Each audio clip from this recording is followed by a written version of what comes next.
Umabot ka na ba sa point na ang dami mo nang na-take na glutathione pero wala ka pa ring glow? Makinig ka. Baka hindi absorption ang problema. Baka cellular delivery ang issue dyan. Maraming glutathione sa market pero hindi lahat umaabot sa target location o kung saan dapat sila magtrabaho. Marami sa mga produkto sa merkado nasisira na ng stomach acid bago pa ma-absorb. Ang tip po natin, i-check ang form and technology. Okay ang S-acetylglutathione. Mas stable, mas protected at mas efficient na na-absorb. Ibig sabihin, dumidiretso sa cells at hindi nasasayang. Okay din sana kung may kasamang ceramides. Pero tandaan na ang glutathione ay hindi lamang po pampaputi. Dapat klaro yan. Secondary lamang po yan. Isang antioxidant ang glutathione at mahalaga rin naman yan kasi nga yung outside is just a reflection of inside. Kung magiging healthy ka inside, mas mag-glow ka outside. So paano?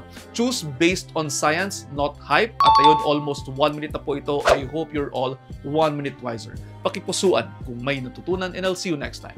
Ingat!